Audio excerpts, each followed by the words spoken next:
I'm James Sims. I was chair of the department here at the FLD 6 years ago. Actually more than that. Anyway, you're hired. I hired you. It's my wife's job to point out my mistakes. Anyway, now I'm the director of the English Language Center. And the current chair of the FLD is Dr. Stanley.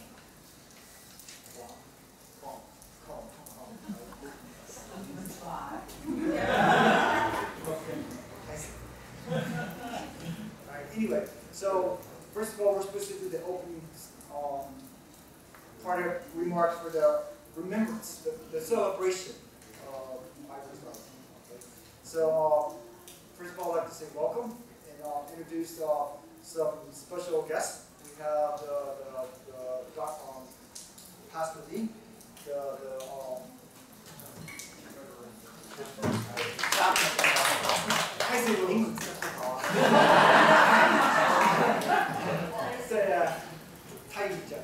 we also have the vice president, right?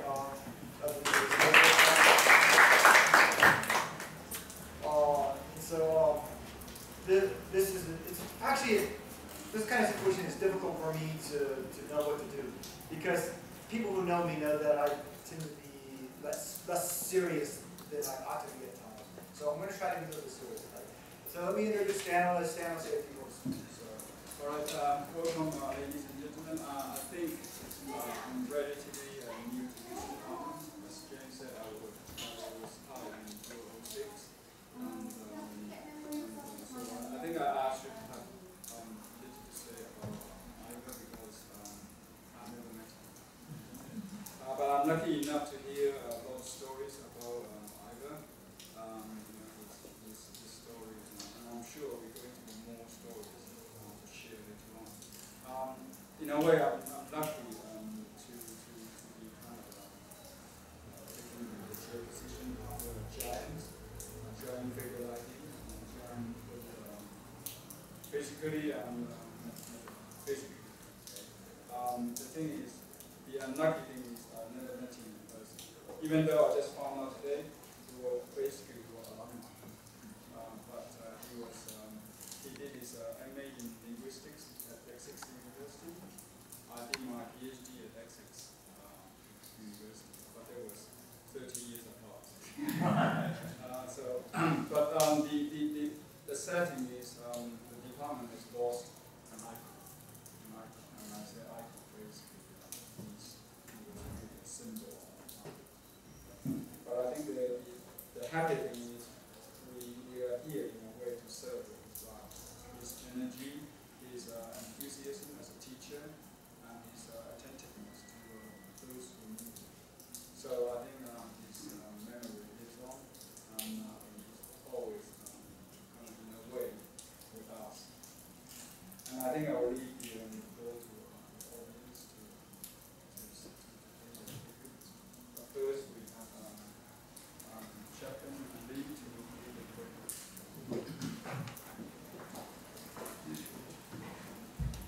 Friends, thanks Lord.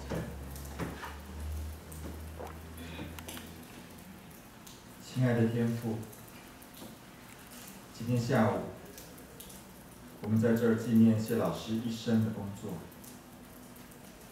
1958年，你向他发出了爱的邀请，成为东海大学和无数学生的礼物。如今，你迎接他回到你家中，带着荣耀的身影和光彩。今天我们在追思当中，为你的恩典献上感谢和赞美。愿今天下午，我们众人的怀念，成为对你的感恩，也让每一位人在东海的我们，再一次重拾教育的美德与坚持。愿您赐我们力量，在千变万化的环境里，仍能为学生带来深刻的价值与榜样。当有一天我们都会离开这里，却可以看见你工作的痕迹，在人的生命中开花结果。亲爱的主，今天我们站在生命的界限之前，向你发出敬畏的祈祷。求你使我们一生得到智慧的心与奉献自己的热情，如同55年之前你所赐予谢老师的。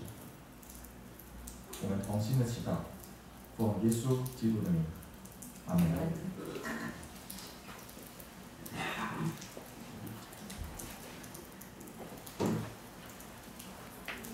Before we begin with tributes and memories of Ivor by the list of people in your program, there's a poem here that Ivor wrote on the occasion of his retirement in 1995, and appropriately it's addressed to students. So you just look, you can read along with me. I keep my keys in this old faded case. The leather's torn, the press stud doesn't catch. Half the hooks are missing, so the rest must hold 2 keys. It's well worn, but it serves. The case holds 7 assorted keys in all, from my house, department, office, P.O. box. The one for the teacher's restroom, and 2 whose use I've long forgotten. I keep them anyway. None of these keys go with me. Some with the case will be discarded. Some passed on to those who will soon replace me in my home and work. And I will find new keys for a new life. But you?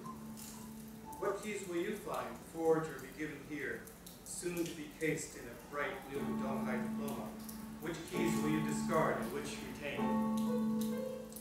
Which will open doors at once and serve a daily purpose through the years to come?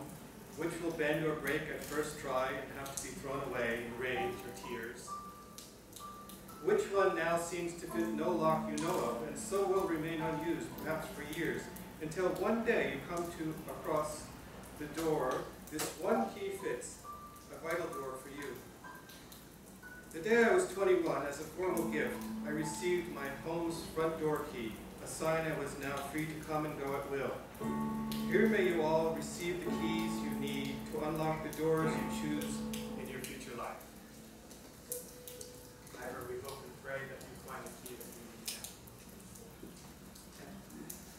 Vice President Tom? Yeah. How about applause for Ivor?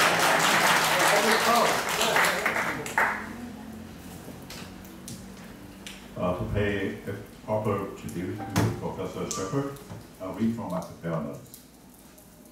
Not too many people have the same experience and privilege as I do. Being attached to Professor Shepherd as a former English class student, and also as a current resident of his former residence in Donghai. Either way, I benefit greatly from Mr. Shepherd's dedication to teaching, as well as his care and space design of the house, reflecting his character of being courteous and simple, which provides a comfortable living area for easy group dialogue and idea sharing. In the early days of Donghai, all students were fortunate to have a well thought out 2-year English courses in which we were taught about literature and poem reading, article completion, Christmas carol singing, and so on. Thanks to the leadership of Mr. Shepherd and the collective effort of the foreign language department faculty, Donghai's graduates were well immersed in an English learning environment in which the students were better prepared to be global citizens. Mr. Shepherd is known for his kindness, thoughtfulness, and care for the students. He has helped immensely the young people develop their love and appreciation of English language and poetry. For me, I think of him as a symbol of Donghai, since I lived in his former house, which brings sound memories. He has lived a worthwhile life and will be always remembered as a great teacher, mentor, and friend to lots of people. May Professor Shepherd's soul rest peacefully in heaven, and his good spirit cheer up Donghai campus for a long time to come.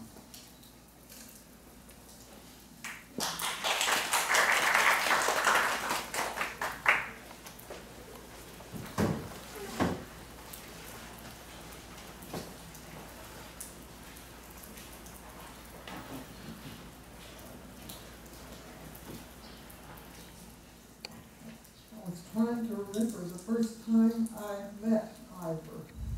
And you know, I can't remember it all. I remember when I came, I lived at Miss Crawford's house, which was just catty-corner across from the store now. And then I lived at Miss Cochran's house, which is where the dental machine is now. And I can remember him coming, especially to Nancy Cochran's house, to talk about the English department. And especially when Nancy was about to retire, they would discuss the future of the English department and how it should be done. I can remember walking down the hill with Ivor and visiting. What we visited about, I don't know. And I just remember being with him. And one special thing I remember is eating trifle at his house. That was a special English dish that Joan liked to make.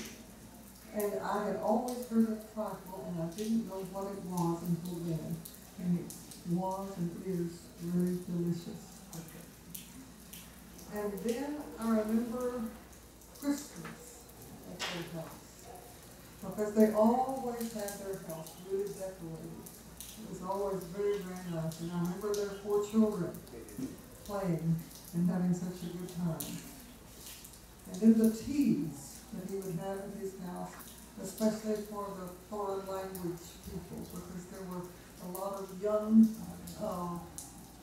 Westerners on campus, and they did that to help them out. And then I sang in the university choir for many years, and was always interested in music. And I always remember him singing the hippopotamus song. That was one of his favorite songs, and I think Mark must have accompanied him at some point on that, as I probably did too. So I think Ivor was a wonderful person. He was a gentle person. He was the person that was there for his faculty. He was the person that was there for his students, and a real model to all of us who are teachers and students of the future.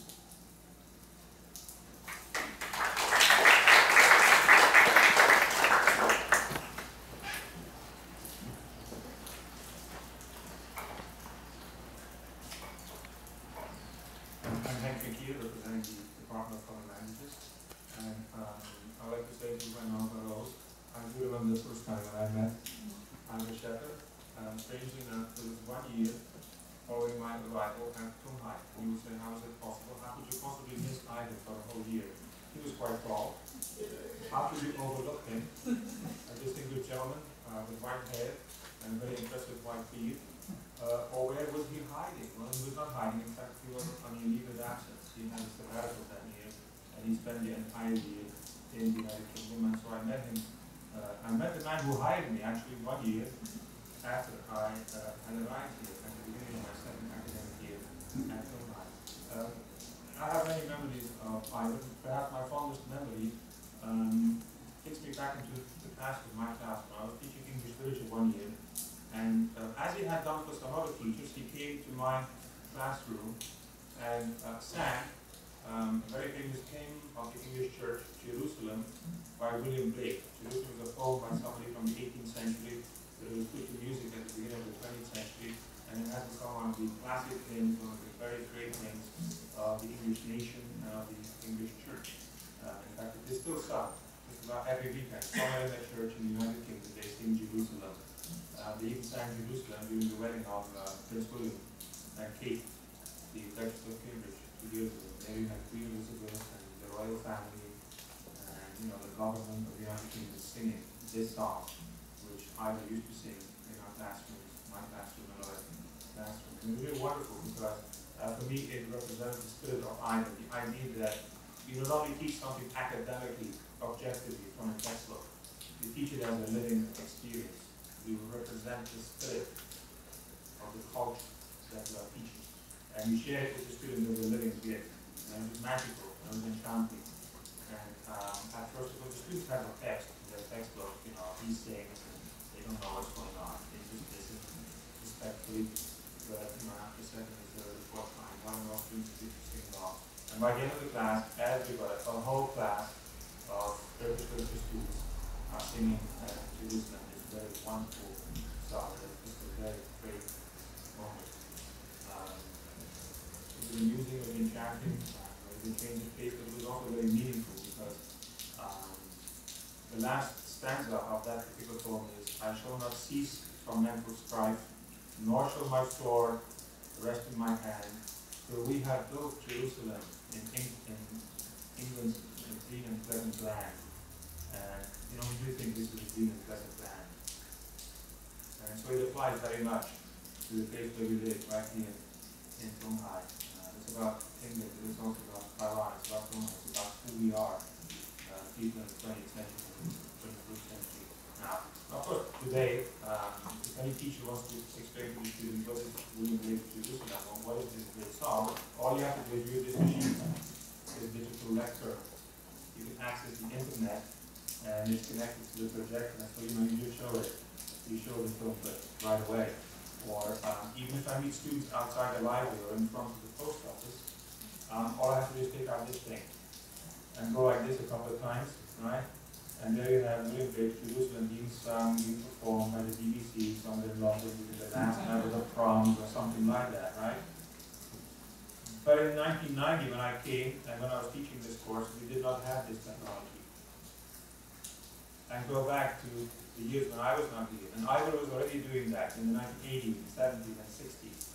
You can imagine what a precious resource he was to his students and to his colleagues. We have a teacher of this in the department. He's willing to come in and sing a song, and sing that one, and sing many other ones. As you know, he had not just one song and one poem.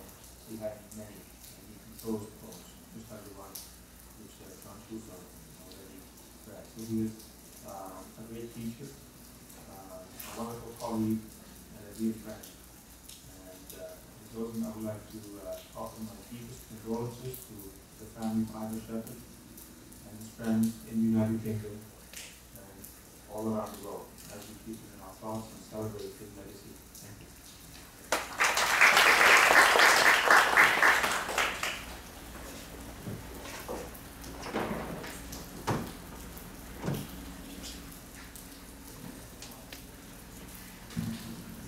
I'm not a big fan of microphones, so you can't hear me. Come closer. Today we're here to remember Ivor. But for me, it's hard to talk about Ivor without mentioning his wife, Joan. Joan passed away around Christmas time, about 5 months before he passed away.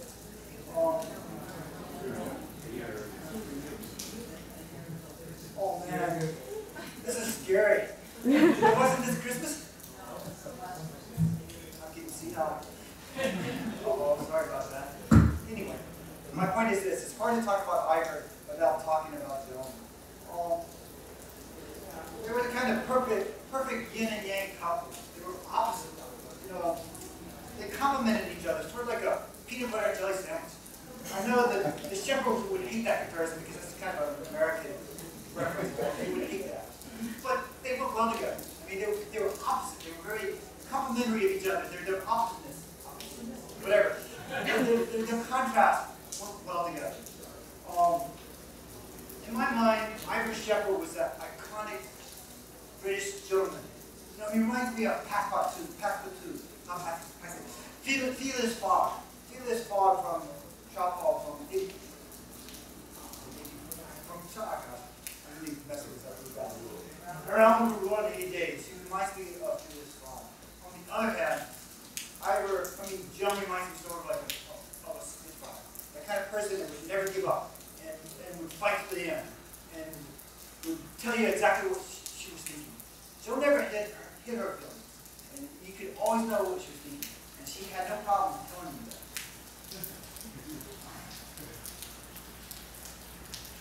Anyway, I first met the Shepherd in the summer of 1986. I came to Taiwan, the Presbyterian Church, and I taught in a school for Aborigines in the mountains in Washington. And the church arranged for me to study Chinese that summer at Donghai. And And I came to Donghai and I stayed, I house sat for Paul Alexander, and but I ate with the shepherds. And that was the first time I've been exposed to British culture. And one of the first meals we had was something called Marmite. And before that, I had no clue what Marmite was. To be honest, I still don't know what Marmite is. But it was a very iconic, it is a very iconic British food. When I was teaching there, when I was studying Chinese that summer, Ivor mentioned, he said, I should think about teaching at Donghai when I was finished teaching at the school. But that's how I ended up teaching at Donghai. So I came to Donghai in the fall of 1987, and stayed for quite a while. Anyway, I'm going to kind of randomly reflect about some of my memories about the shepherds. One of them was that was the high tea. Dr. Rose already mentioned about the high tea, and she mentioned it was for the young foreign guys, not foreign teachers like me at the time. And, but it was a really useful time, right? It was a community builder. At that time, we taught classes 5 days a week. Freshman English was 5 hours per week in the classroom, plus an hour of lab. We had a long schedule, and it was a time to unwind. And it was also a chance to talk about business, the school business, in an informal way. Also, the shepherds had a very extensive bookshelf of books, and you could borrow books. You could go in there, borrow a book on Friday, bring it back the next Friday. And later on, it became videotapes, beta videotapes, and you could borrow tapes from them and return them. So the high tea was a chance really for the department to bond together, get to know each other. To be honest with you, before that, I never really liked hot tea. But now, because of the shepherds, I'm kind of addicted to it. The other thing was the annual Christmas party. They always put on a big annual Christmas party. And I think Joan started planning it around Christmas time. Started planning it around the beginning of the school year. When school started, she started planning the Christmas party. It was a big deal. She had the poppers, she had the hats, she had her legendary Christmas pudding with her hard sauce. She put a lot of effort into it. And each year, she would send out a formal invitation. And the first year I got the invitation, I replied back to her. But I did not use the proper wording in my reply. And she gave me a whole lecture about how to use the proper way of replying to an invitation. From then on, whenever I replied to it for the Christmas invitation, I always made sure I got out the book and followed the proper wording. Another thing that always stuck in my mind about Ivor was when it was cold, on a cold winter day, he would wear the long Chinese-style robe. And he had that big gray beard, and he really stuck out. And you know, I'd be walking around campus, and here's Ivor coming up the hill in his long robe with the buttons. I always wondered how much time it took him to take buttons up, because those buttons are, it takes a while to button them up. And that gray beard really stuck out. He looked like a character from the Good Book at that time. And the other thing is, the shepherds were a rich source of knowledge, especially Jen. Right? If you had any questions, if you need help with anything, she could always tell you how to get it, where to get it, or how to get there.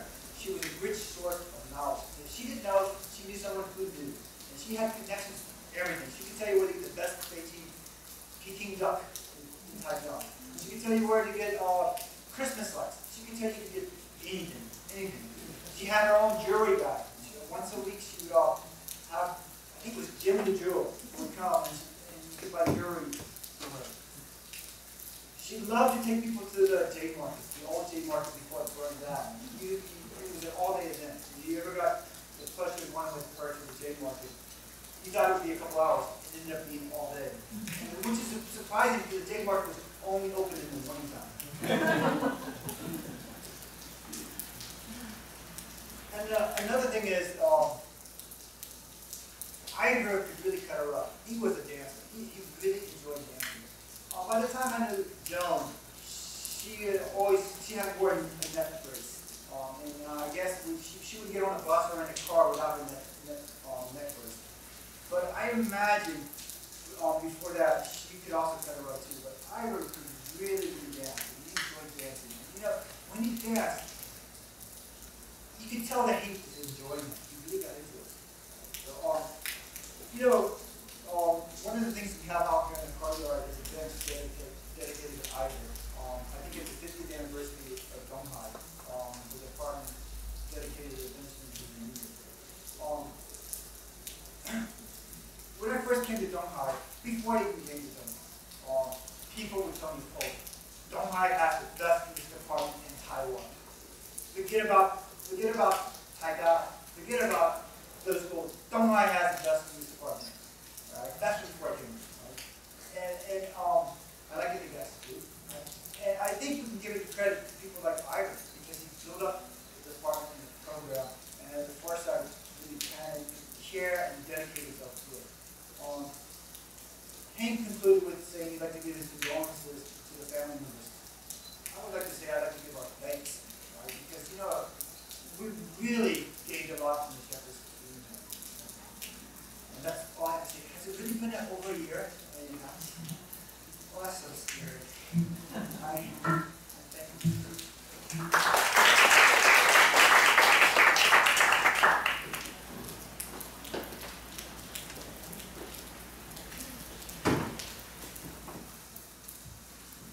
Mr. Schiffer 不只是一个我的老师，他是我人生中最重要的精神导师。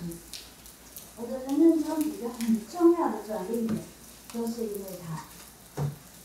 Mr. Schiffer was not only my teacher; he was my most inspiring mentor in my life. In many crucial turning points, he was a decisive factor.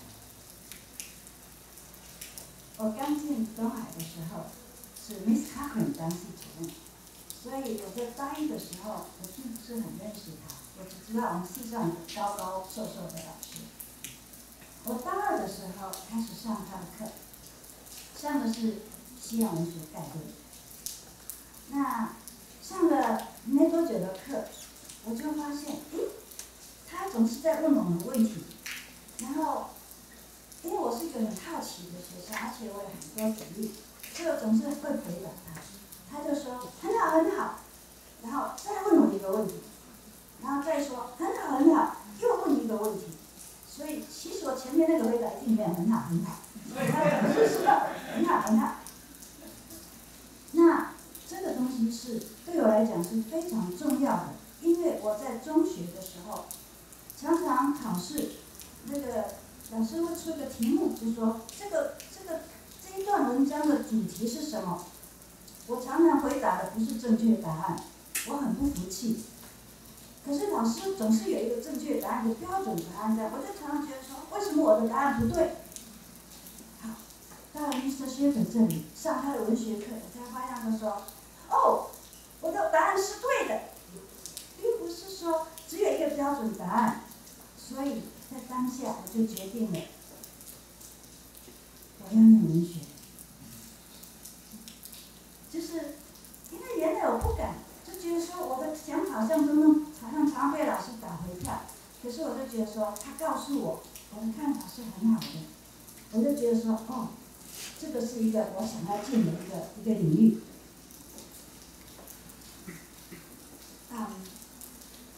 Because I was Mr. Schiffer student, I would like to speak both languages. And so when I came in as a freshman, Miss Cochran was a chair. And so I didn't get to know Mr. Schiffer very well. I just knew him as a tall, slender person. And starting from my sophomore year, I started to take his survey of Western literature. And the way he taught was so inspiring. He would ask us questions, and then would encourage us to continue with our answers. And that inspired me, because I was starting to think that, oh, okay, my answer was acceptable. And if the study of literature is like that, then that's what I want.